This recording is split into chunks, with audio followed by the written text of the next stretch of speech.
Good morning. You're listening to Overcoming Life. I am your host, Opal Bailey. I am so excited that we get to embark on a new day, a new place in our nation, a new life to look forward to, and a new path. It is all about the attitude. It is all about what we want in life, how we want to perceive our life, and what we're going to do with the life that we were given. Life is full of uncertainties. It is how we deal with it that makes the difference. We have uncertainty in everything that pertains to life, in any area of our life, no matter whether it is our finances, our job, children. We can never predict that something is going to turn out the way that we want it to turn out, or people going to act the way we want them to act, or your job is going to constantly be there. We don't know. But one thing that we do know, that every day is a new day. And we have the hope in the Lord. We have the hope in God to sit back and relax and enjoy the day that we've been given. The only thing that will hinder us from moving forward in life, from staying in the same place, is our unwillingness to let go of what was. It's a new day. And along with a new day, come a new sunshine, come with new flowers, with birds and everything else that kind of paints the picture so that we can enjoy it. And like most people, and some, as well as myself, change is not always seen as good, but it is good. It is evident to be good, because without change, everything will stay the same. Think about your life right now. If you never change the job that you moved from before, you still will be stuck. Your mindset will be stuck. You won't look for anything better. You won't even expect anything better. But that's what change does. It brings us to a place of expectancy that something is going to change. Something is going to get better. There is hope. We're not lost. We're not forgotten. The world, the nation is not going in the tubes. But we can expect change. We can expect something good, even out of something that we don't always agree on. Man makes plans, but the Lord's purpose will prevail. And that's the most important consolation in our lives, is that God prevails. His purpose in our lives will prevail. No matter what we think, no matter what we do, or even where we are, God says that he prevails. His purpose will prevail over whatever plans that we have made for our lives, or whatever decisions we have made. His will be done. So we need to be thankful that we have a voice, to be thankful that we can enjoy our freedom, that we can go out of our own home, into our jobs and enjoy our family, to be able to eat and to be able to enjoy the things of this life in our nation, in our country, in the United States, where some families, some places are deprived of their freedom, are stripped from their value of even being human. But God has blessed us to be in a nation, to be in a country where we can be free, where we can accept change, and that we can make change better by being involved in the change.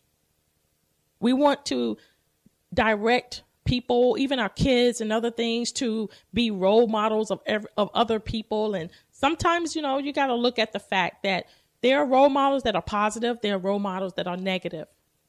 And no, we don't want the role models to be negative impact on our children, but we can't single out one and omit other.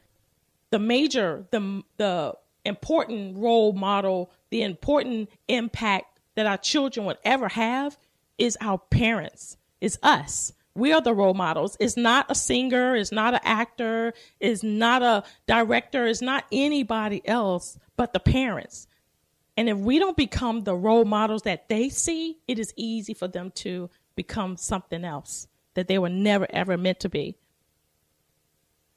So as we're facing a new day, And as we're facing a new week, be thankful that we have the freedom.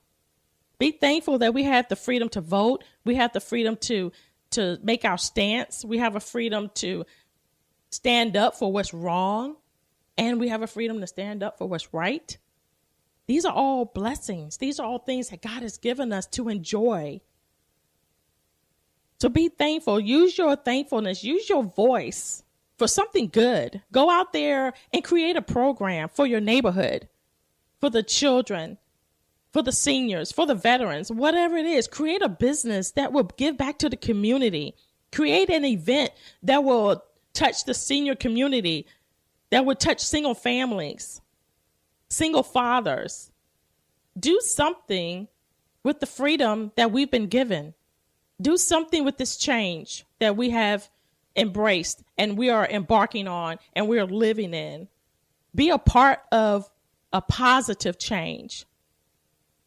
We don't have to go toward negative change because we feel a certain way, but we can alter something negative by doing something positive and making an impact that would touch the community. Because when it all said and done, what impact have you made in the life that you've been given? What change have you brought about that will go down in history? What change have you made that will go down generations to your children, that they will always remember? They will never forget what you've done. Our government is not our hope. It is not our rescue, because they were never meant to be a safe haven for the people. We are the people. We are the ones that were meant to stand and to bring justice and to live life in love and freedom and in peace. The government was never meant to come into our families, was never meant to dictate to us what should be and what shouldn't be. So regain the voice again. Regain your voice. Make it such a positive impact in your community, in your neighborhood, even in your life, to where change will come. And where there is change, there is hope. Because no one can change and not have hope. Give hope to someone. Give hope to that neighbor, that friend, that boss, that colleague. Give hope to someone. It's so easy to tear people down. It's so easy to break people down. But you know what? It takes little effort to just say, I love you. I care. I'm concerned. Let me help. Let me do. Be that voice to those that are not able to speak. But be the voice that makes a difference. Overcoming life is not allowing everyone to take the responsibility that we've been given on their shoulder, and we just sit back and we want to point fingers and we want to say, why don't they, this need to be done, but no, overcoming life is taking a stand and say, I'm going to make a difference in my community. I'm going to make a difference in my life. I'm going to make a difference in this nation, regardless if it's ever on the news, regardless if it's ever acknowledged nationally, globally. But just making a difference, just taking that small step is overcoming the trials, overcoming situations in our lives. Let's look at it, what we can do as an individual and what we can do together. We can bring hope and we can bring change. Thank you for tuning in to Overcoming Life. I am your host, Opal Bailey.